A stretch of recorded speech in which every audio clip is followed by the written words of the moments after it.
5 seconds to submergence. Submergence deep into the absurd.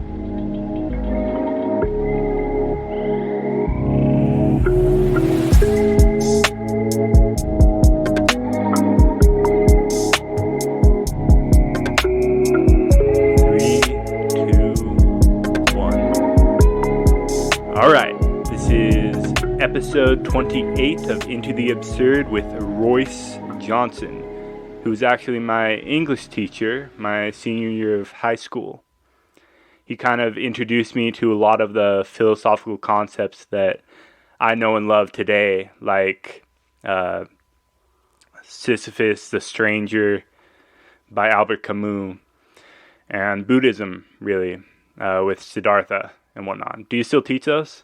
I do. In fact, we just did the Riverside Meditation in the spring rather than the fall this time, and it's a little different, a little warmer. Yeah. I don't know if you recall, but yeah, I do. I did a little bit more existentialism this time rather than just focusing on absurdism. I went into Sartre's The Room, and I did a little bit with The Wall, and just kind of created some contrast between the two. I think people just... Oftentimes when you look at Camus' work, he denied that it had as direct a connection to what we might consider existentialism as what the typical philosopher would assume, and I just tried to kind of flesh that out, differentiate the two a little bit so that it was a little clearer. And it was quite successful, I think. This has been a really rough year. I had my students for most of the year at about... 2 days a week probably would be the majority, so I kind of had to cram things in as I went along. But I did do most of my heady stuff I did in the spring, so when we were working together 5 days a week or 4 days a week, it worked out pretty well. Although they weren't as, how should I put it, necessarily as accepting, open-minded. I had to do a little more persuading, I think, than I have in the past. To just, just consider. People aren't as just accepting, or it seems like people are kind of falling into certain camps and not as interested in investigating, I guess you might say. So they didn't like learning about Buddhism and absurdism and things like that. I think they, at first, they just are a little more closed-minded. I don't know. You guys, it's been about the last 3 years. I've just had a little bit different group, let's put it that way, a little different approach I've had to take. And you know me, a la carte in terms of philosophy. I like to investigate all aspects of various forms of theoretical living. Like you mentioned, the theory area is where I'd prefer to stay in. I don't necessarily want to adhere to any particular philosophy anyway. It's a matter of investigating the most advantageous ways within each tradition or each form of thought is kind of how I look at it. So my friend wanted me to ask you a question. All right. During this. Mm-hmm. And I emailed you the question, I think, a few months ago, and you responded. Did I? And it was, can you make someone mad? Like, can you actually force someone to be angry? And a little bit more background on how he approached it. Yeah, so he was in class, mm-hmm. right? And his professor asked the class, can you make someone mad? And that was the way he started out? That was like his guiding question of the discussion? Yeah, Okay. That was a question. So it was an overarching question rather than a specific question related to another discussion. Yeah. Okay, good. Yeah. And it was kind of more of a, as it pertains to free will and being able to control your emotions, right? Right. So my friend said, yes, someone can make you mad, definitely. And then they go to this other student, and then they ask him, and then he says, no, It's impossible. You can't make me mad. You can't do it. And then the professor says, yes, you're right. And my friend got a little bit upset because, well, sometimes he can get angry. So can I. So can Sure. you. Yeah. But I think it's a little bit more complicated of a Then question. Just yes or no. Yes. Okay. What do you think? Well, are they exhibiting physical characteristics that would be considered expressions of anger? I mean, that's one of the questions that you would ask right off the bat, right? So how are you going to determine through evidence, objectively, that that person, well, is even angry to begin with? This other fellow just might have a really, really even keel and nothing can really get to him. And come on, there are a few people around like that. I personally don't believe, now this is just the way that I've understood it over my 54 years, I don't believe one person can compel another person to really do anything. Mm-hmm. I believe we can create environments in which it's more likely to happen. We can poke those areas of tenderness and maybe move it along. But I think ultimately, I think the physiological response might begin and one might be able to overcome that. And you might say to yourself, well, under certain circumstances, if physiologically your blood pressure goes up, you've been made angry, that's really where the argument would be. But I don't believe that people make you angry. No.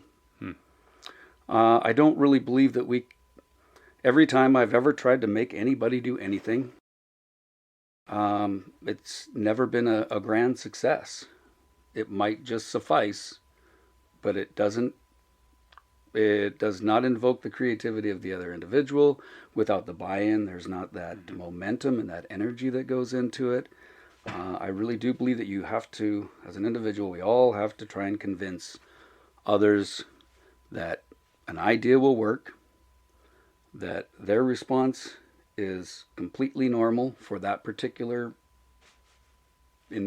situation, or in response to all those stimuli.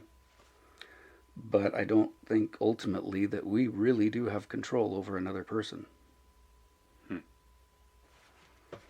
that comes from a little bit of what my grandfather taught me, and he had to withdraw completely in order to just survive. And what do you mean by that? well, when he was a prisoner of war, he said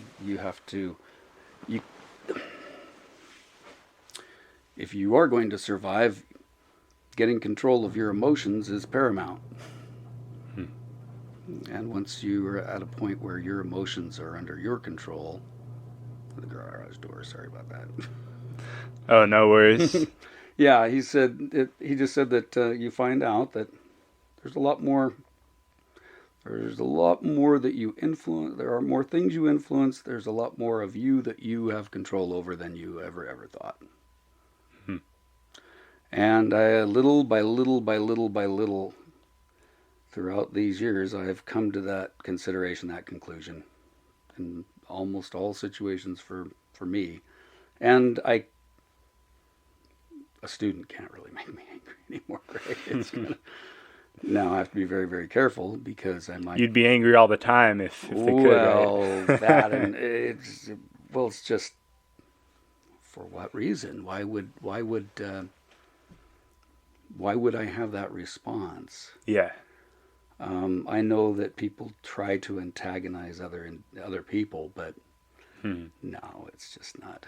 It's not something that maybe when I was younger, I was a little more hot-headed. I might be more likely to say, well, the stimulus is the reason for the response.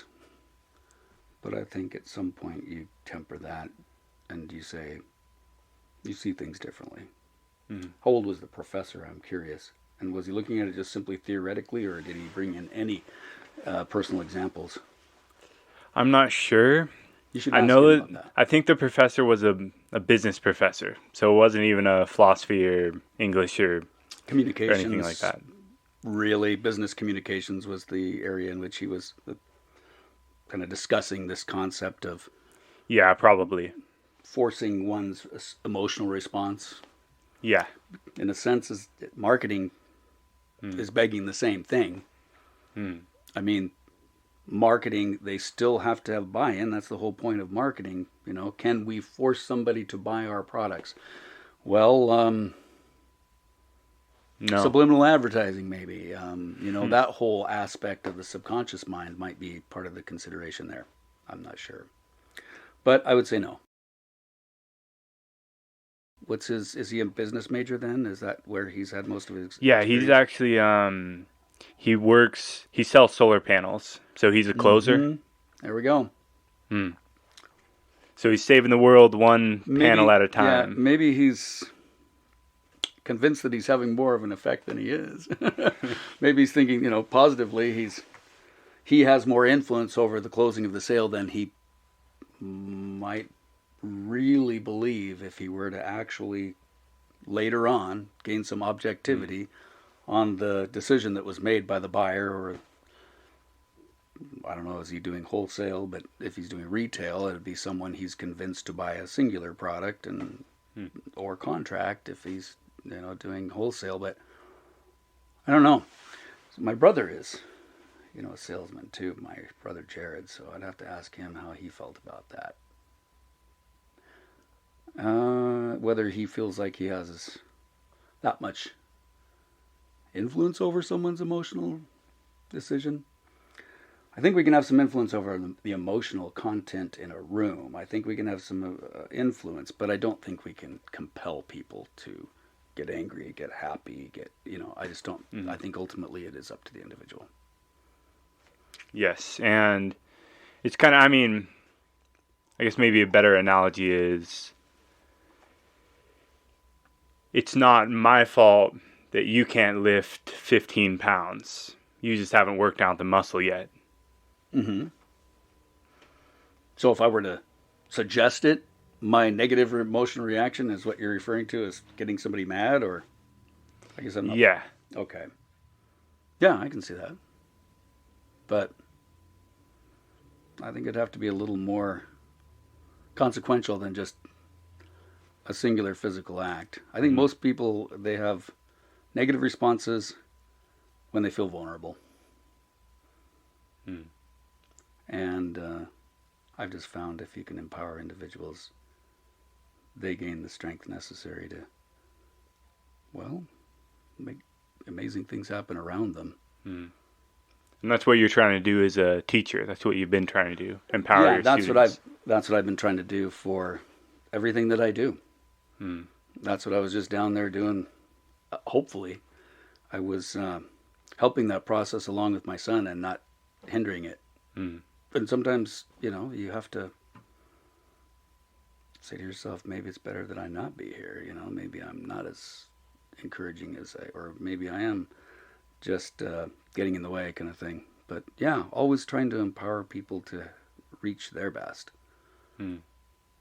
Otherwise, I really don't think a teacher is using all of the time and association to its utmost in the most efficient way. The first and foremost is it's the relationship, it's the trust, it's the feeling that you have in the room. Like I always say to my students, it's the bunwigi. If you have it there, amazing things can happen, but it's not because any one of us is making anything happen. It's because we're all choosing to go with the flow and go with the feeling. And we feel the reward that comes from it. That's what I mean by buy-in. So how many years have you taught? Well, 20 now, finishing.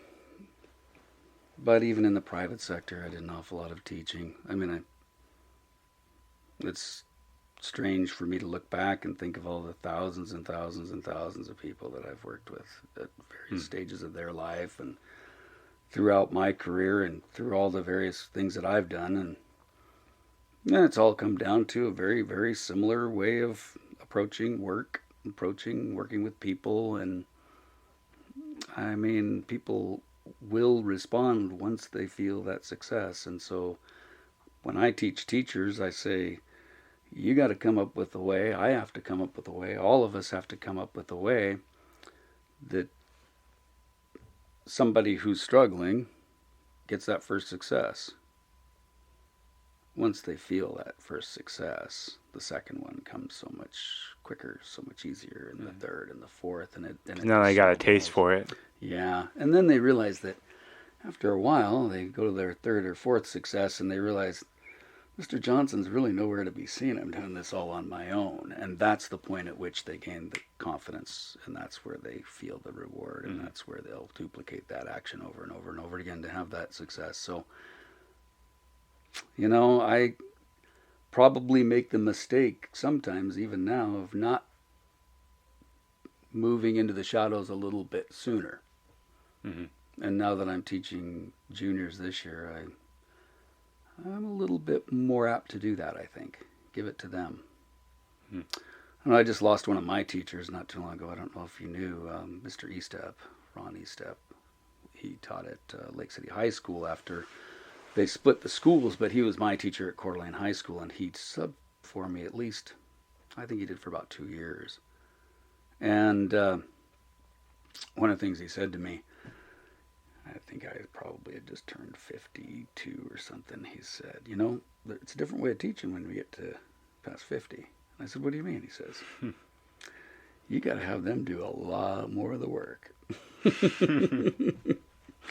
He said, it's just no longer enough to impart. You're at a point where you have the ability to empower more so than impart knowledge and things. So you just have to make certain that they're doing a lot more of the work, doing a lot more of the research, doing a lot more of the investigating, which I hopefully was able to do with you guys in the classes, give you the opportunity to do that, even with one another. Definitely. I always measured, and this was kind of a high point for me as a teacher, and I look back, whenever parents would send me emails or call me, and they'd say, every discussion you have seems to be spilling over to our dinner table. Whenever I got that, I thought, wow, things are moving exactly the way that I hope they are. Little bit in the classroom, but it blossoms as it goes outside, and you have a chance to talk to other mentors, friends, parents especially, so they can give you that guidance in relation to the values that they instilled. So I just really think that's the most important way for discussion and thought and consideration, to just propagate throughout groups of people, communities, at a dinner table. That's kind of that pay it forward sort of mentality. Yeah, and then a lot of my students find they become the expert. Well, case in point here, you've taken this and run with it. And I think that's amazing. And you all, all of my past students tend to just send me all kinds of messages out of the blue, or questions out of the blue in the same way that you did at that point. And then I won't hear from them for a long, long time. And all of a sudden somebody else will come up, and it's usually something that they've pondered and considered for some time. And it's usually only stated in a question that's maybe 2 sentences. They've thought it through long enough that they could pose it. And I usually try to be as forthright and straightforward with the responses I possibly can be. And I think that it is a matter of just seeing through the fog sometimes for some of my students. The world has its ways with us. Well, yeah, you're sitting there, and then you're thinking, man, I wonder what Mr. Johnson from high school English would think about this. Yeah, a lot of my students have said to me, I need to do these they think I should start a podcast. And I said, well, really, to get the freedom that I'd want, I need to retire. Yeah. So that was one of the things I thought, well, maybe once I do get in those last few years, I might be much more able. I might be in a point in my career too when I'm not trying to do so much, because right now, and I don't know if you guys realized it even then, but I had a lot of irons in the fire. I do a lot of things all the time. I have to sometimes just say to myself, which is the most important, and cut the rest out. But yeah, so it's a time consideration. It's a freedom consideration as well. And I don't want to mislead either.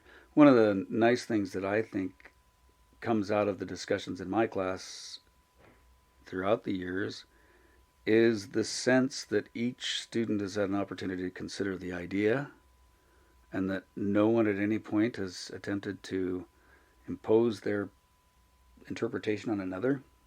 And yet it's simply raised for consideration and nothing more. And I think we've had some really good discussions where everyone feels like they had a chance to float their idea, so to speak, with the Socratic method anyway.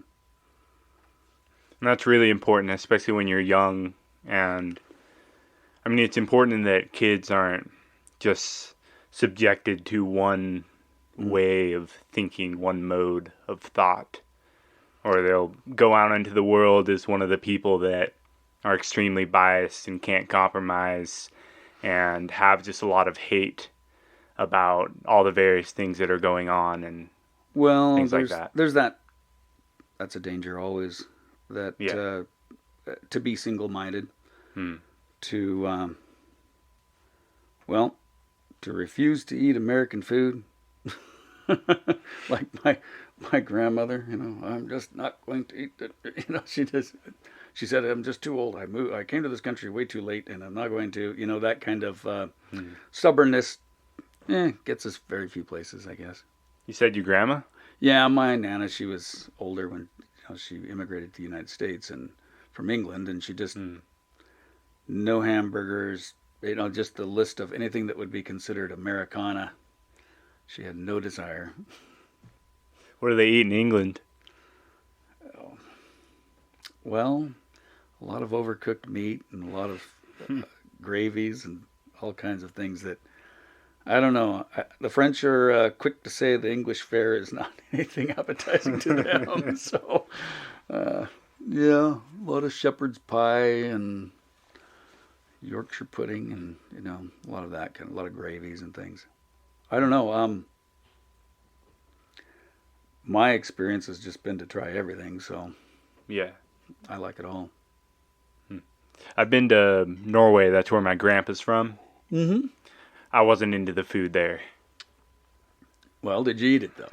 Did you try it? I did. I tried it. And you kept trying it? Yep. Good. Because that's really what matters. There's still more that I should probably try, but the sweet stuff I'm sure you loved.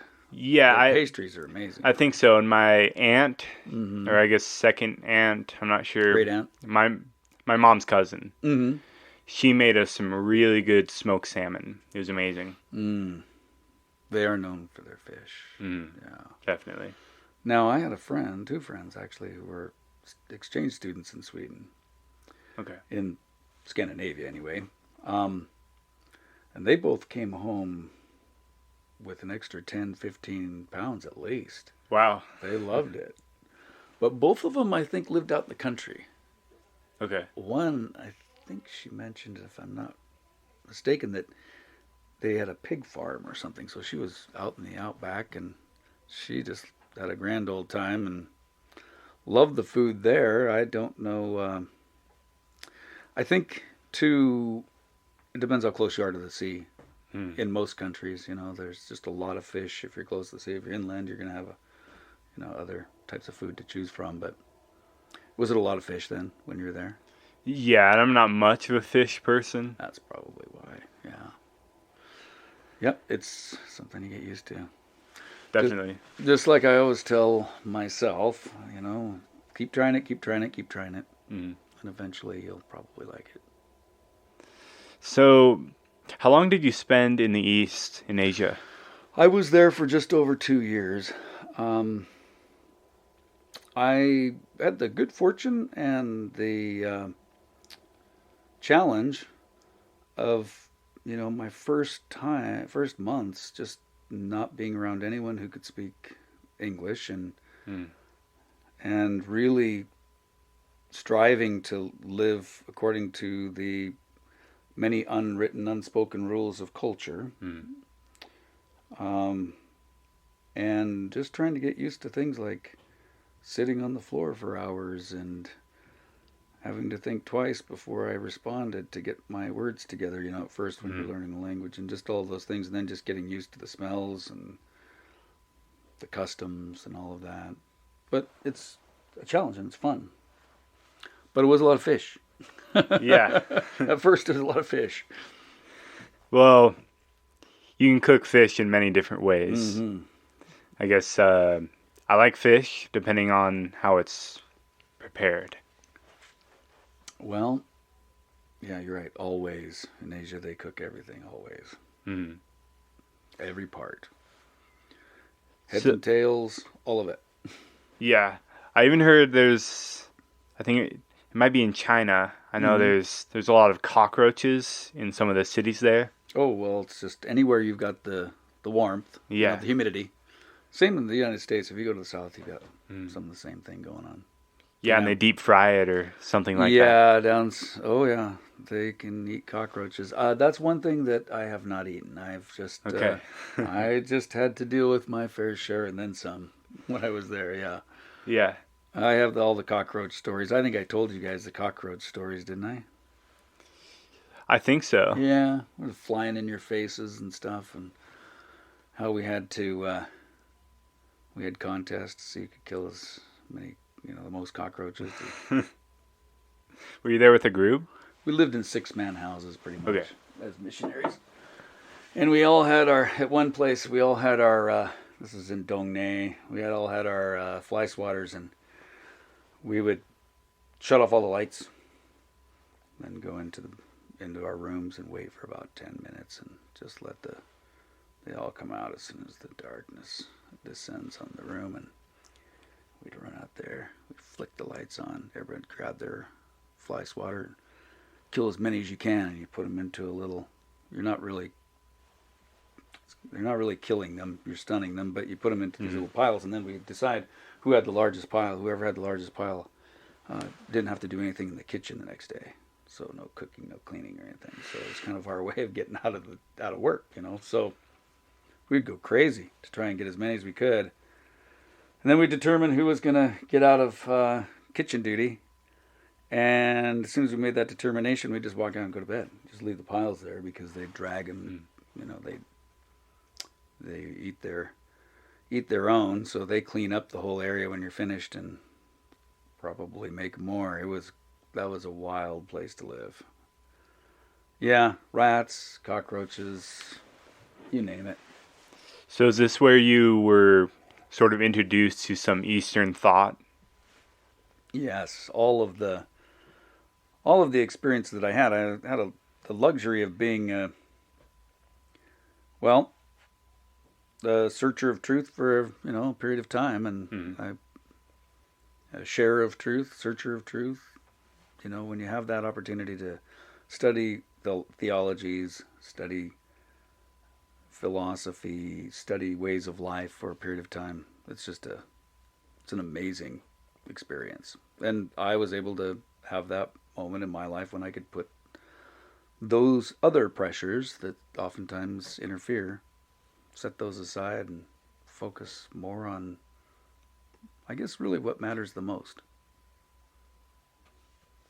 And what's that? Our fulfilling way of living and reaching that fulfillment, whatever we aspire to do, whatever we aspire to be, whatever we aspire to feel, and whatever effect we aspire to have on others. I think those things are the most important. I think so as well. And you obviously have a large family, so... Yeah, well, I think that's a big part of joy. Yeah. Is to... Well, and I believe we're all family, Yeah. So I guess I don't have some of the hang-ups that go along with differences in people and differences in their opinions and differences in their background, because I have a much more general sense of that term, family. And I think it's been very rewarding for me. Good. So the selfish side of things that you don't really think about when you extend a hand of fellowship to people with a certain amount of trust, just almost blind trust in a sense. That as you extend a hand, they will extend a hand, figuratively. And they usually do. So have you ever read Lord of the Flies? I taught Lord of the Flies now for 7 years to sophomores, yes. So I've read it many, many, many times. So I know the main argument is that civilization is what makes humankind good, right? That when they're stranded on an island, they become evil. I disagree. You know, I disagree with the premise myself. I also must tell you that there is a real Lord of the Flies. Yeah. The fictional one that Golding did, in some ways, was an attempt to provide evidence to support the argument that, well, anyone could fall under the spell of evil so quickly without, like you were saying, the trappings of civilization and the structure of society. And that even if the structure of society were to become corrupted to a certain extent, the descent into chaos would be a spiraling that could not be stopped, in much the same way that them burning down those boys burning down the island and chasing in an attempt to finalize their antagonism. Yeah, I think it's I think it's a good look at why we as humans in the 20th century were just bent on wiping each other out. Because I think that's really what I believe it's what elicited the question to begin with, and Golding being the right in the thick of it in the war. But I also believe later on I had the opportunity to read the real Lord of the Flies, and a group of boys from Polynesian island found themselves for almost 15 months stranded on the island, and it's interesting. You should look it up. It's called The Real Lord of the Flies. Okay. It all of those aspects of structure that were proposed in the book, the signal fire, the duties, all of the ways in which they would cooperate to be rescued, these boys did. So it's a really interesting study. You should check it out. It's a great essay, and or it's an article, actually. I believe an article in a newspaper article that came out some years ago.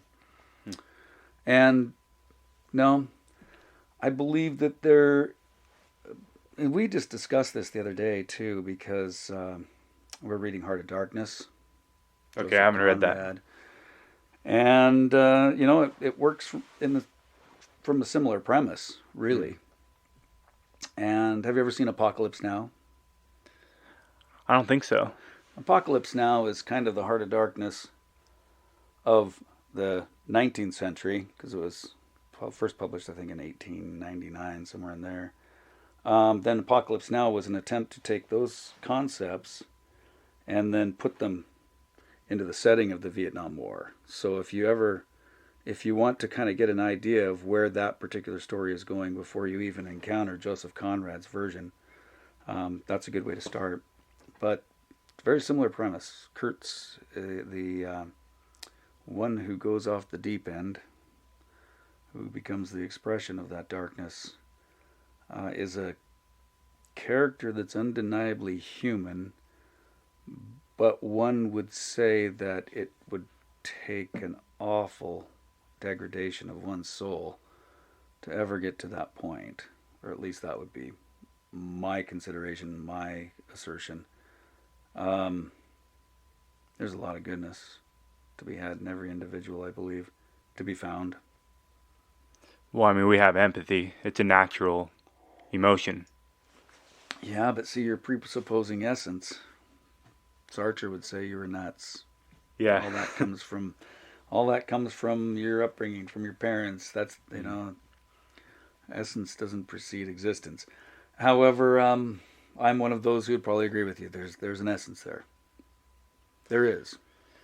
Yeah, I mean, not everyone has empathy, right? And some people are almost taught to not have it, right, through abuse and other things like that. So it's not entirely clear if It's not entirely clear. Yeah. No, we'll always have the nature versus nurture debate. Mm.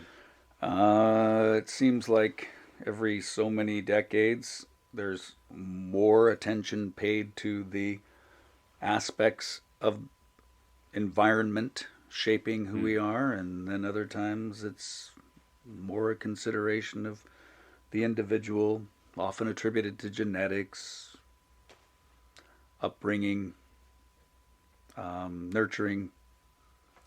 We know the negative effects that happen, and we know how they're expressed: neglect, abuse, life without nurture, all of these various aspects of growing up without. So it does attest to a strong correlation within environmental factors, yes, but yeah, there's got to be something, right? So year after year, you're seeing new students come in and go out. Mm-hmm. And have you had any thoughts about how people have changed over the years, or how kids have changed, or how... I have. Well, and I changed too, so yeah. we can't always say that we're completely objective at any given point. I just think that, there has been a real change in the last 5 years or so. Okay. 4 years, 4 to 5 years, yeah. It's a difference that can't really be explained at this point, but I think with time we'll be able to see the trend. I just think sometimes we jump to conclusions based on,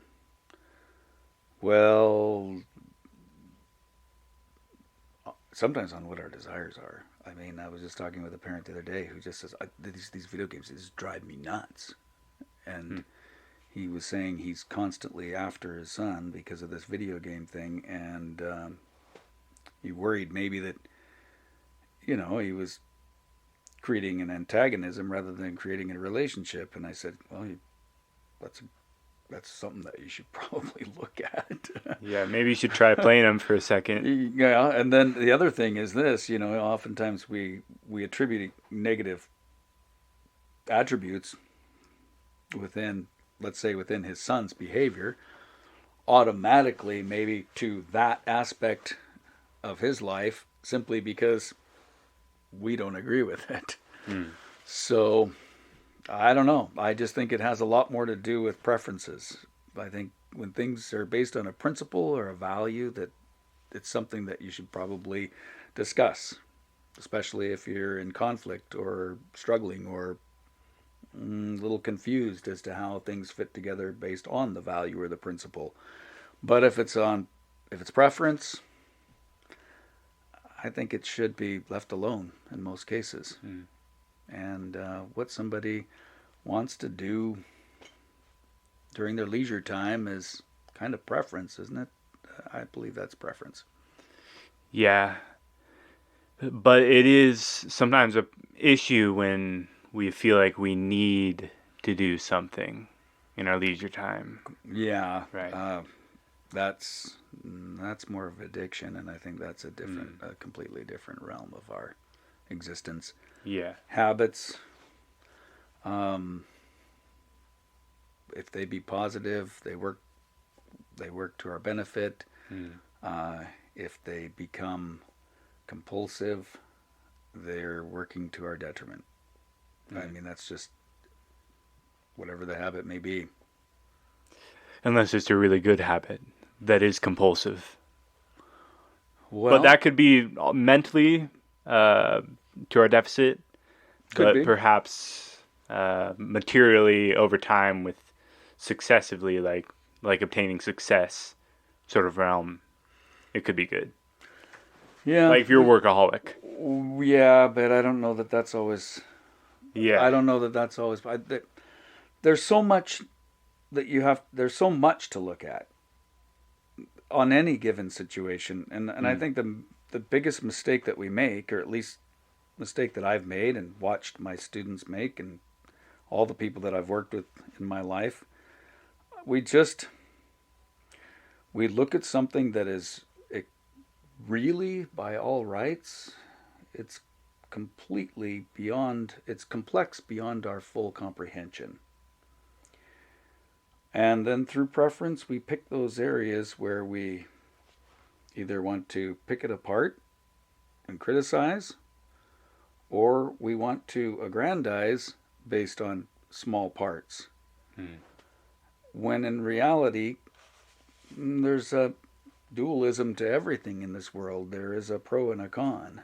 I mean, you brush your teeth twice a day or 3 times a day, and you wear out the enamel. I mean, it's just, though it be a healthy habit, even there in excess, it's got both sides to it. And I think that's a really, really silly example, but it's one of those things that you're just bugged about when you're a little kid. And I think you think, oh gosh, more is better. The more I do this, and I think that's probably a mistake. I think that's one of the reasons why relationships suffer as well, because we do that with people. Yeah, I was just reading Civilized to Death by Christopher Ryan. Have you read it? I haven't, but I have been... who was it? My brother. Somebody urged me to get a hold of it. And I said, I got a 4 I'm reading right now, but... Yeah, I'll lend it to you. Yeah, that'd be great. Yeah. When was it released? When was it published? I think 2018 or 2019. So it's pretty recent then. Okay. Yeah, that's about when I heard. What do you think of it? Oh, it's awesome. So what's the premise? Well, the premise is essentially civilization is awesome, right? We have all this cool stuff. It's great. But it's not as awesome as it seems. As far as we can look at a tribal community and we see, okay, these people actually live just as long as we do, have almost a more fulfilling life, are happier, have everything that they need, and work like 80% less than we do. Yeah. I don't know. It's what you term work, too. Yeah. It's all in all those qualifiers. Well, I backpack and I go up into the woods and I love that. But really, I would say that's not work. Yeah. That's recreation. That's peace. That's... So maybe they don't work at all. Fulfilling. So, well, not just that. I mean, it'd have to be based on what they see as work. I mean, all the things that they do, that have to be done each and every day, they might term work, and we might consider it because we see the world in a way. Well, that's kind of cool. They get to do that. Stream side. That's true. That's like a leisurely hanging out with your friends, chatting, even though they're doing whatever it is. Cleaning vegetables or something for dinner, even if it's something as simple as that. You think, well, they seem to be having a good time. Then, and that would be something we might equate with leisure simply because of the way that our world is. Yeah. I do believe, though, that and correct me if I'm wrong, but you're looking at it from the anthropological perspective, that all our ancestors were in roundhouses and now we're in square ones. Well, they're also looking at all the modern ones that still exist today. Well, I'm talking figuratively as well as literally. I mean, a square house can goes to the sky too. Yeah. But tribally we lived in round houses. I mean, it's a completely different mindset.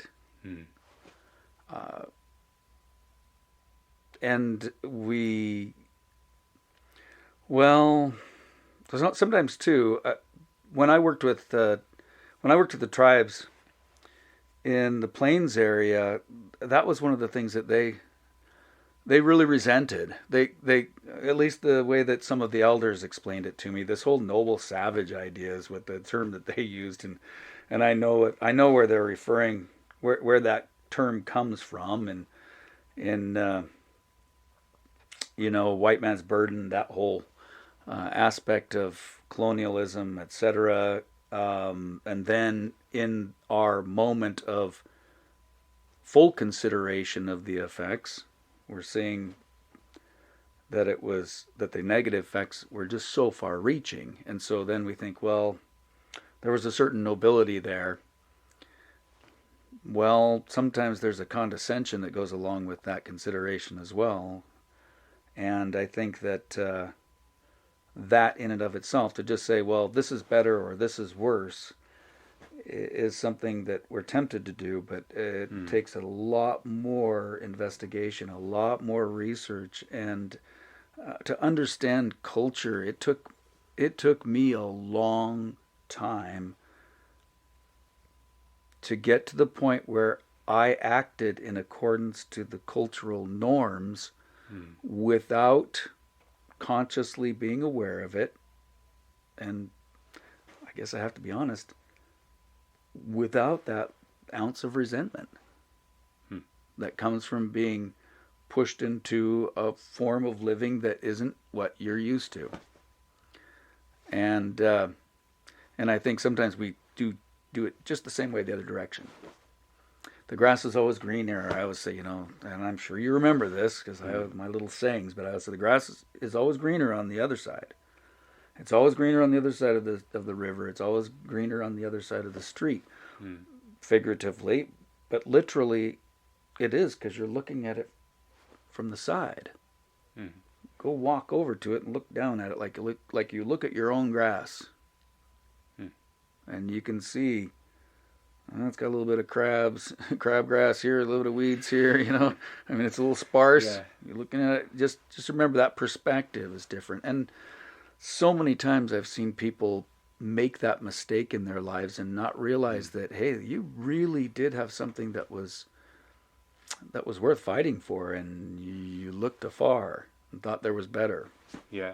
And once you got in that, right, in the center of that activity, you realized there are pros and cons there too. It might just be a different set.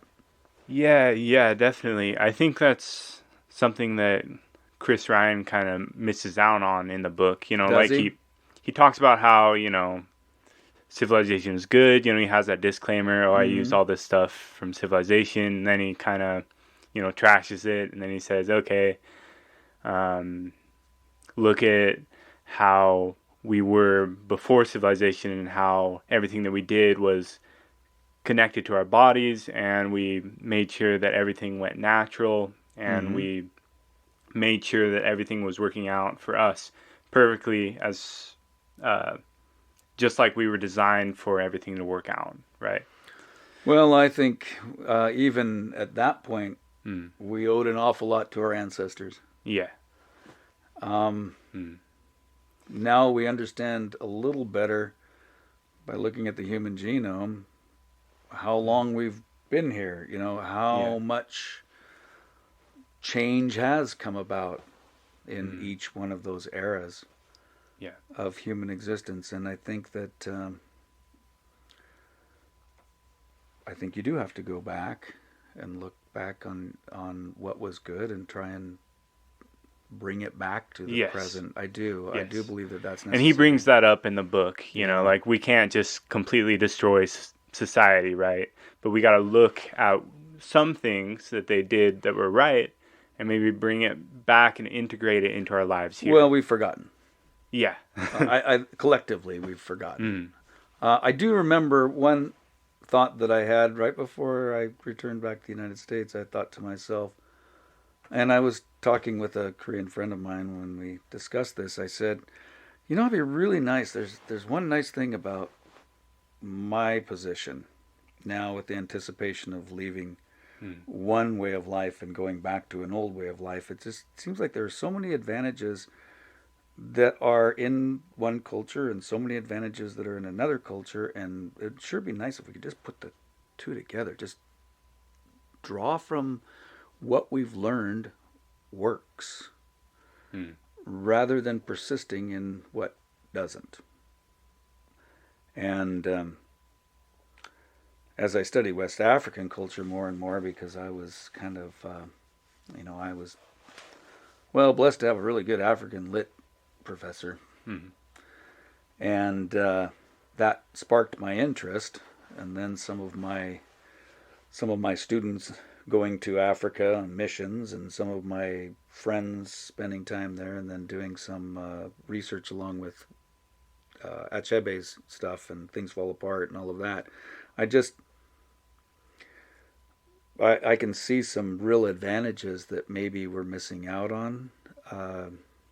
It was funny because my mother-in-law, my father-in-law passed away a couple of years ago, and my mother-in-law is living in her house by herself, and the neighbor there, they're a little younger couple. They're retired, and they had just gone to, I believe they were in Mali on a mission there. And when they first came back, I had a chance to kind of, pick his brain. He was out pushing snow, and oh boy, after having been in that what would be tropical paradise, he was really having a hard time with the snow. So I was just chatting with him a little bit.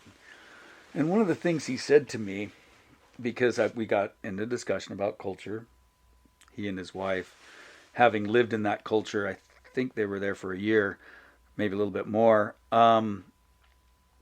We started talking about advantages of various cultural expressions. And he stops me and he said, the Africans have the family, they have it down. He said the way that family relations work, the way that they value those family connections, the way that they integrate and value extended family. And he said, I was just so impressed with that. He said, I told them that I hadn't had a conversation with one of my kids, because a couple of their kids are all raised, for quite some time. And he said it almost, just telling this to this one woman with whom he was speaking, he said it almost brought her to tears. She just couldn't think of being estranged or separated physically from her children for that period of time without contact. And he said, wow, that just kind of struck me. Wow. How much differently she viewed that separation compared to the way that I do under my own cultural norms.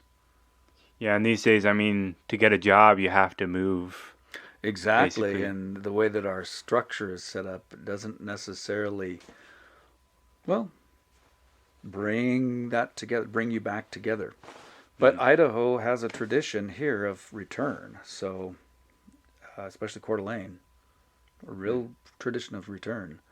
I being one, and a lot of my classmates, through the years, just have come back, and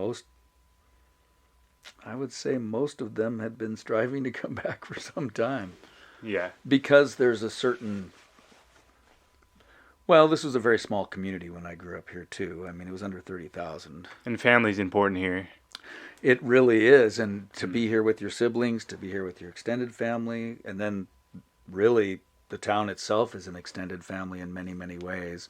To have graduated from Coeur d'Alene High School, 100 and some years. Yeah. It really is kind of a tradition that,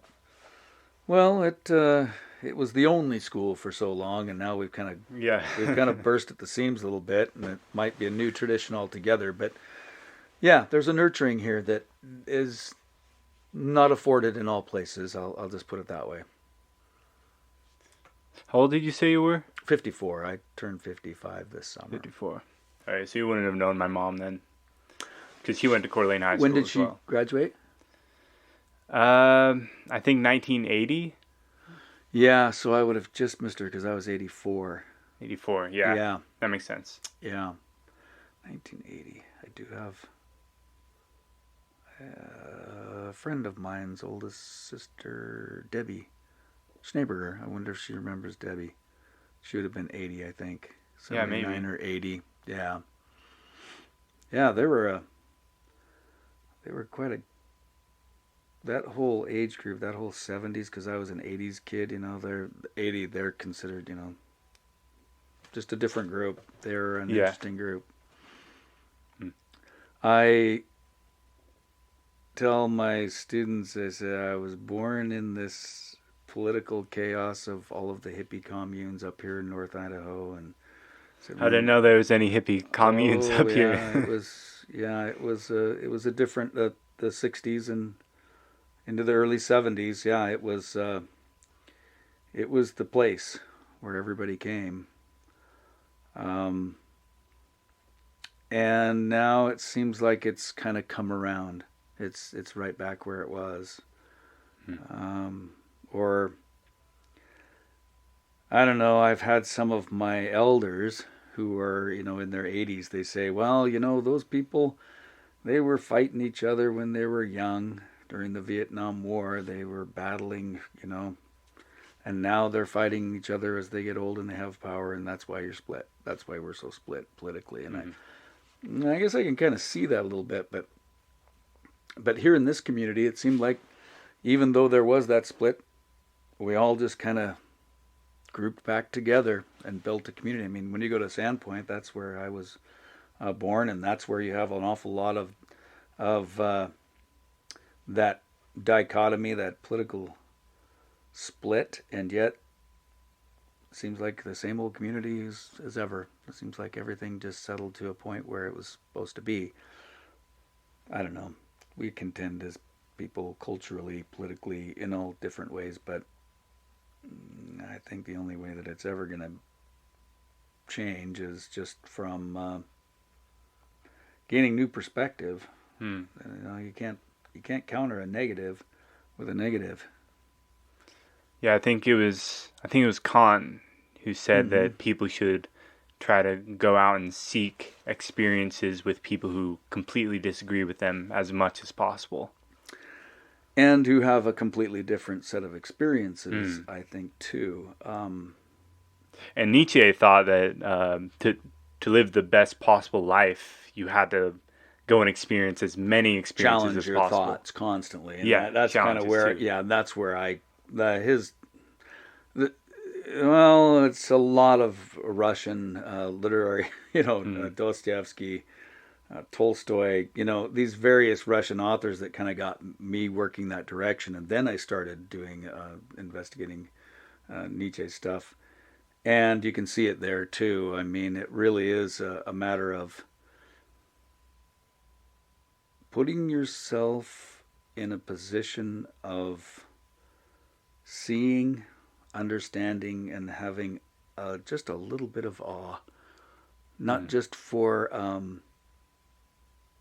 not just because of the experience or because of the way that the experience is enriching you or even somebody you know, but I mean, I just remember the times that I would have conversations with like a Buddhist monk and just have a certain amount of awe for what principles that this person has developed and lives from, and the discipline and the success and the way it enriches that person's life. I mean, you just have to have a little bit of awe. You just have to say, wow, and then I guess that's one of the reasons why I'm a little more a la carte when it comes to philosophies and enjoy studying various theologies too. It's because it's fascinating, and it gives you a point of comparison, and it gives you points of contrast.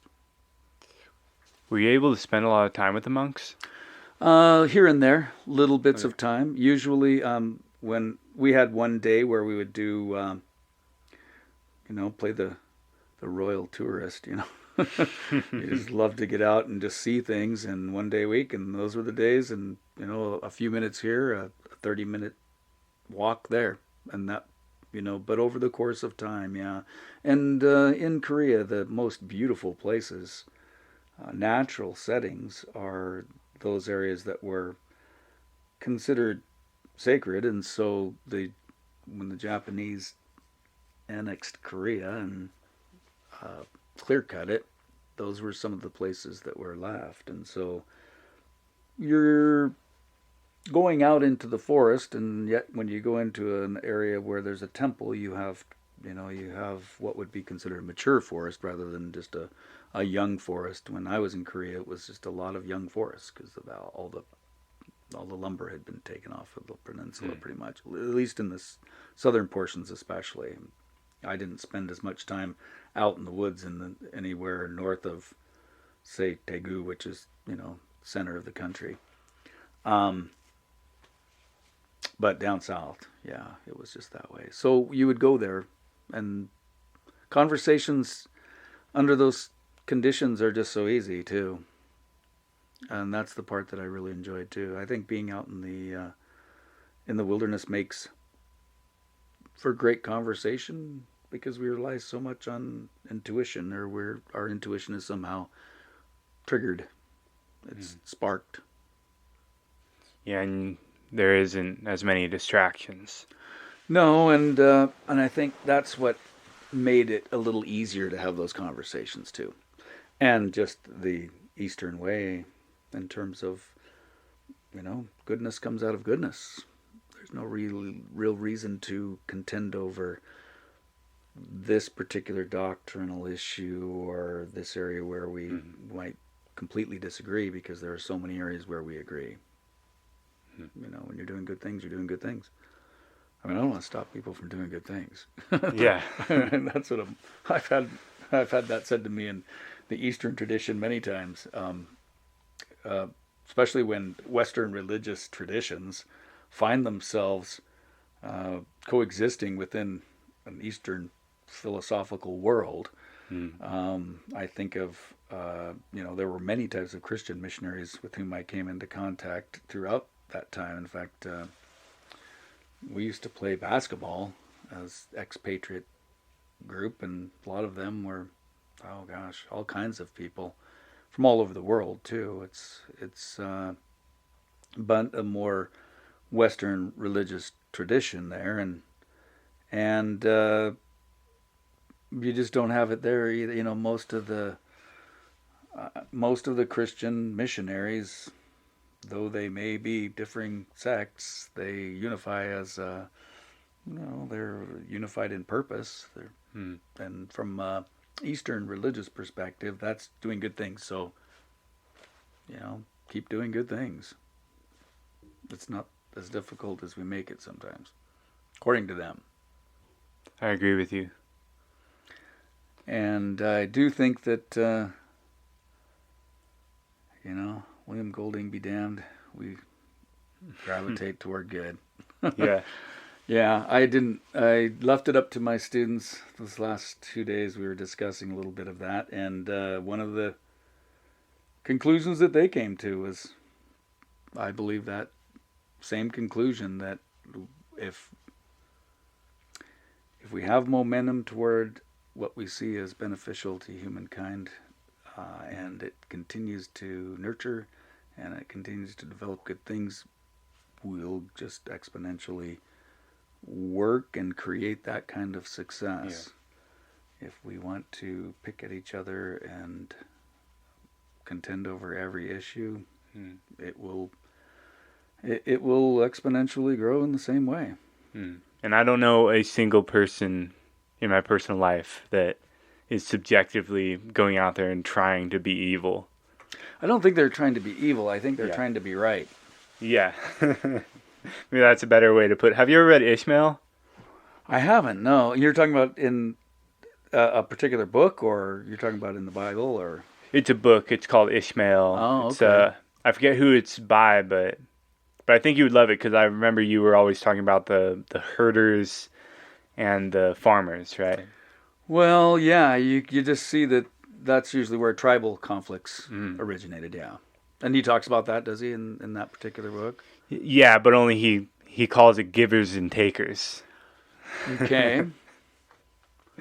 Yeah, I'd be curious to see what his approach was. I just was in that position the other day. I was talking to somebody about, I'm always, wangling and finagling for something, just buying and selling things, and I pay a little much for this item, and I just kind of said to myself, I was just with friends, and a friend of a friend kind of took offense at it. I said, well, I'll just give it to somebody. And, because I've always found whenever you have a loss, well, you can do it the old 4-wheel drive way. It's time to upgrade. Make you feel better about your broken piece, whatever it is. Or you can, you can make it a charitable act, and you can say, well, so I did suffer a little bit of a loss, but that's okay. It went to a good cause, and it's helping somebody, and they didn't have to pay anything more in order to get it. So I just thought, well, I'll just give it away. And somebody, and this friend of a friend's like, well, isn't that sweet? And I thought to myself, no, I wasn't trying to be sweet. I just thought that was a better way to, well, it makes me feel better about the mistake that I made, and it actually will help them maybe in the long run, right? Yeah, definitely. But then as we left, a friend of mine pulled me aside, and he goes, and he may have read it, I don't know, but he said they're givers and they're takers. Takers think that all givers are nuts. That's all he said. So he said, I don't pay any attention to that. They just think you're nuts, and they're not going to see it differently. And I thought, yeah, that makes a lot of sense. Yeah. I mean, that's what the givers think of the takers too, right? Yeah, or that they're just self-absorbed, yeah, self-motivated, which I don't see that in any way enriching one's life. But you're right.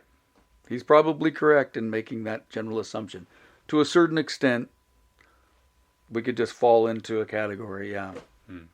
So how does he characterize takers and givers then? I'm curious specifically. So the takers are the type of people that, I guess, the group of people that want everyone to be doing things their way. Mm-hmm. Right? You need to form a civilization. You need to have agriculture. You need to do agriculture this way. There can't be stealing. Mm-hmm. You can't be doing any of these other things. Mm-hmm. And the givers are a little bit different. They think, oh, you can do it your way. I can do it my way. And then we can all be happy, right? So much, a little bit about being more rigid, too, in your perspective, I'm imagining, from the way you're speaking, and a little more flexible. This all kind of connects back to Civilized to Death. I don't know if Dr. Christopher Ryan read Ishmael, but I bet he'd like it. That Ishmael precedes his book then by quite a bit. Yeah, I think 1970s was when it was read. Wow. I think you would enjoy it if you read it. Yeah, that's an interesting look. At humans, too. Yeah, I wonder where it comes from sometimes. Yeah, you can see it in a classroom. That's one of the... My classroom has been my laboratory. I really have striven every single minute, every single day, every single month, every single year to try and see where I need to make improvements and then make adjustments and try to make that a much more exhilarating, active learning environment all the time where people feel enriched and fulfilled as well. Good. And I think if you went back, if you were to come back and just visit, you'd see that a lot of what's going on there is intentional on my part. But it's intentionally giving enough leeway to the class, to the individual, I believe, so that they do have that full expression, the expression of their imagination, the expression of their thoughts, their ideas. I'm a person who thinks out loud, too, so I don't attribute everything that's ever spoken by someone to their full belief or, yes. I think that's that jumping to conclusions is just unfair. No, I agree. And I wanted to ask you one more thing before we go. Okay. So in today's society, do you think it's more like 1984 or Brave New World?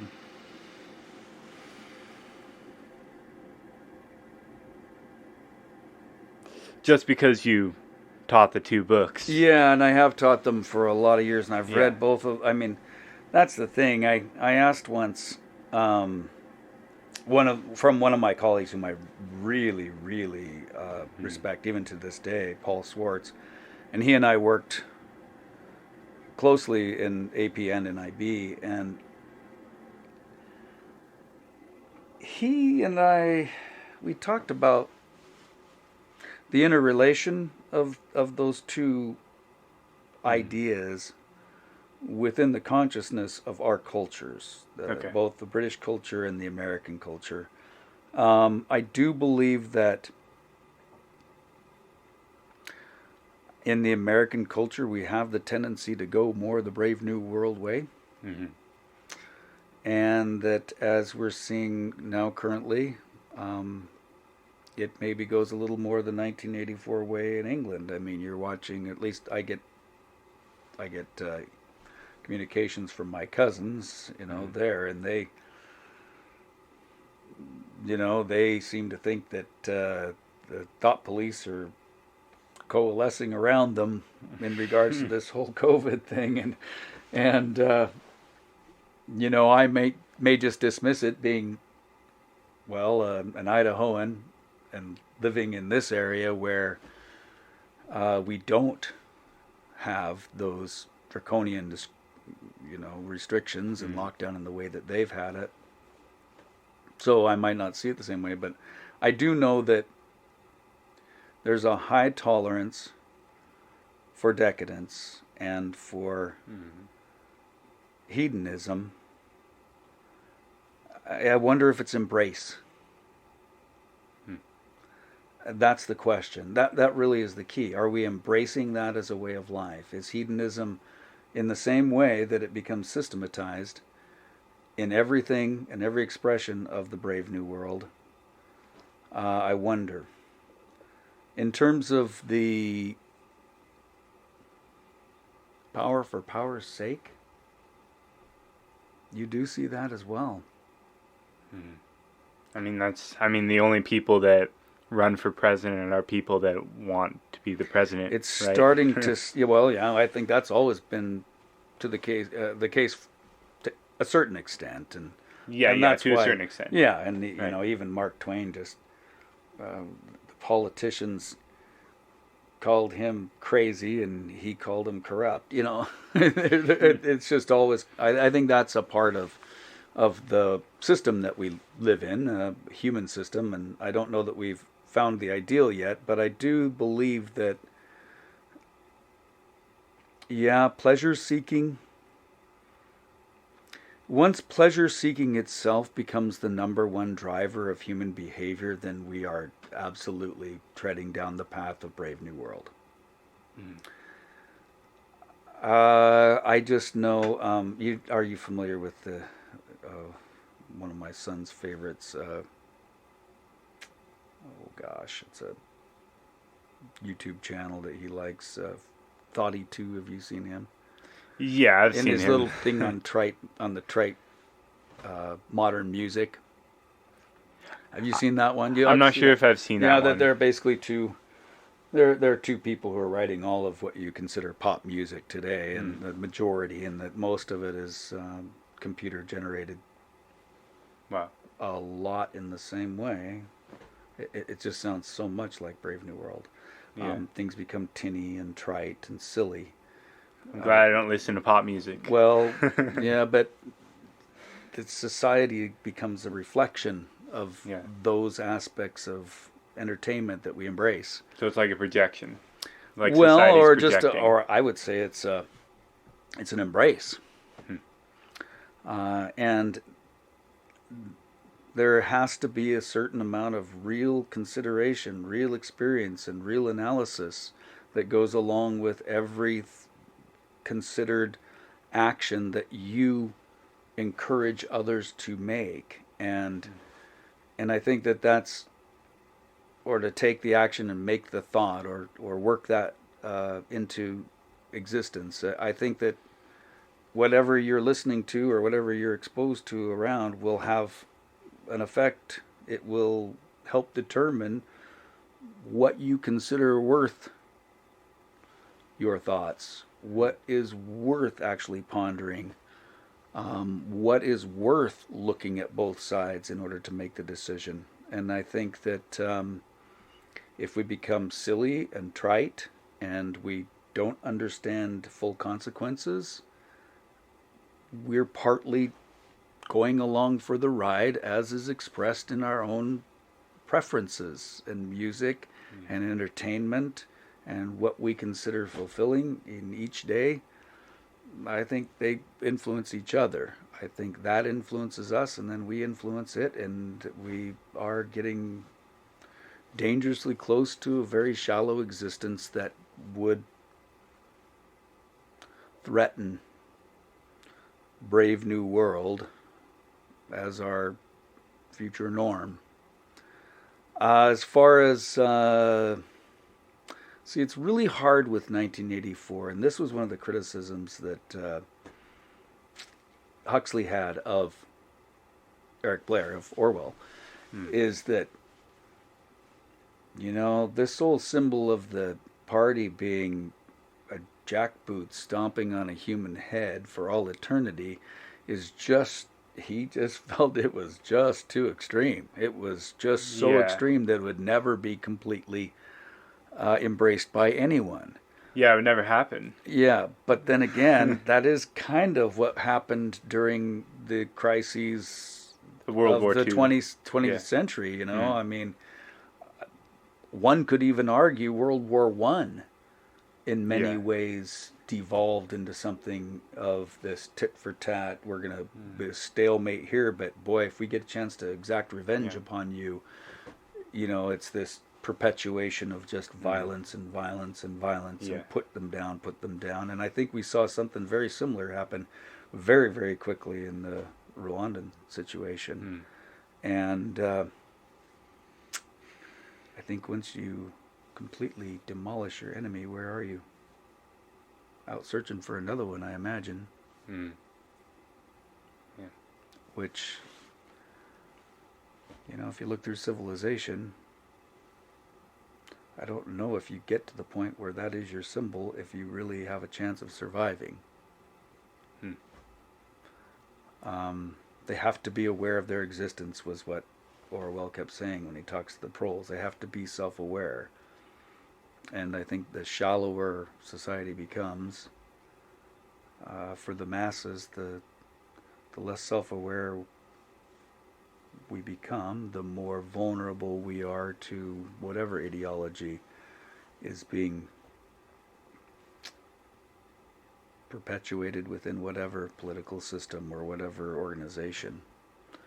And I think that when organizations get extremely large, they also are threatening a certain amount of power and become a little bit drunk on their own power too. And you can kind of see that a little bit with, well, you could see it with the Industrial Revolution and, you know, the old robber barons. I think they were, you know, they allowed it to go to their heads. And I think you can see it in today's society too. And you've seen it, we see it whenever there's excess too. Yes. I mean, I know that when I talk to students, they don't realize that they live in a time of grand affluence. I mean, the mere fact that we're not worried about every dollar. Yeah, I mean, probably 75% of Americans live better than the greatest kings who have ever lived in history. Oh, yeah. We have so much. And I think by having so much, sometimes we run the risk of appreciating so little. But yeah, and not just that, we can afford to shut down the world for a couple of years. You know, if it's going to be for a couple of years. I mean, it's been a year so far, and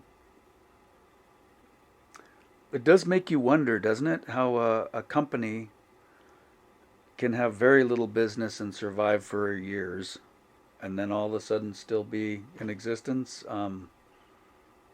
I think of some of these large corporations that have had their doors shuttered, or they're like Starbucks, where they just have the drive-through. You know,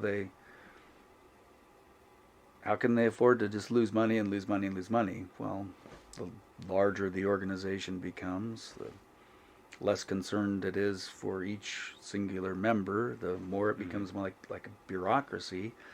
And we know what bureaucracies do. They they start to create their own momentum, which is a lot of what happened in the imperialist marches into this land and that land.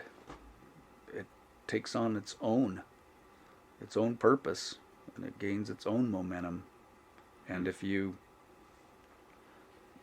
organization is too large, it can easily work toward, well, negative ends, evil ends even. And kind of like what we're seeing with Chevron, and I don't know if you're familiar with. I'm a little familiar with some of it, yeah. Down in Ecuador, all the spillages and stuff. Well, and Wells Fargo is a really good example. Yeah. They just, the other day, Greg, I got this. I go out to the mailbox, and, with your bank, the worst thing you want to get is one of those really thin envelopes, right? Because it's a single sheet that says you're in overdraft or something. It's some bad news of some sort, right? Well, I get one, and I'm thinking, what? Because, my wife and I share the same account. I'm like, I wonder what happened, I open it up, and they say, we owe you. We made a mistake, and we owe you, and it was about $4 or $5. It was just, they put it back in my account. They were giving me the note. Well, something the opposite has happened a couple of times with Wells Fargo, because I've been with them since, forever. Yeah, you owe me. Yeah, well, and some of the fraud that was going on a couple of years ago. And when Jody got home, I said to her, you know what? I for a minute I thought, this is bad news, something to do with the bank. Either, we made a mistake. And then I see that they made the mistake, and that this is the first time I've ever had a notice that says we made a mistake. And I thought to myself, that worries me more than if it had been a negative notice. If you're just going around making mistakes that put, money in your special account, whatever it might be, you hit 100,000 customers that way, and in a single day you're getting all this filthy lucre. The organization has become so large that it's unwieldy and people can't be trusted any longer. Those kinds of questions start to arise when organizations get so large that they aren't accountable to themselves, aren't accountable to their customers. I think that kind of worries me a bit. My dad is just really, really tends to lean a little bit libertarian. And one of the things he used to say is, I don't believe that a corporation should exist. I remember being a kid and having this discussion with him when we were out walking in the forest, and he said, and I said, why? And he said, well, no organization or individual or anything that has to do with people should ever organize themselves so that they are never responsible for their actions. And I said, well, what do you mean? He goes, well, like limited liability under a corporation, where the individuals really carry none of the blame if they put it in the toilet, and they don't necessarily share the success. However, they're enriching those shareholders, and it creates conflict of interest. Now, this was when I was young, and now, how many years later, is it bearing out? Yeah, it's even worse. It's even worse than we thought. And way worse. Yeah. Way worse than we thought. Yeah. And that was, probably 40 years ago when I had that conversation with my dad. And they were kind of new on the scene. I mean, when you think about it, the whole corporation it's new to our civilization, even though it's been around in our lives and their lives and lives and lives before us. Still, generally, when you look over the course of time, it's pretty new. Well, services rendered, compensation given. That process has been around for a very, very long time. It's just funny because I heard this. I was watching this professor in this speech some time ago. It was maybe about 6 months ago or so, and I just laughed because here he is, PhD in, I believe it was economics. I was just kind of taken aback, but he said, well, communism has never really been practiced because a well-established capitalist system must precede it. I mean, and he was quoting from Karl Marx and Friedrich Engels, and I've read, I know what you're talking about. And then of course, and he says, and the example often given is in China, because the serf. I mean, you had a system in Russia that really wouldn't be something similar to what Adam Smith's free market economy prior to the Bolshevik Revolution in 1917. But he said, you can't say that in China either, because they never really, they never had a capitalist system. I don't think that's true. Well, I just couldn't figure out how. Well, go live there. Yeah. Talk about free exchange. They'll sell you extra shoelaces if they can go get a few. They will. They'll sell you anything. And if they're not making it, then they open a little store down at the bottom of their house, and they'll sell whatever they need to try and make it. I mean, I've never seen people who have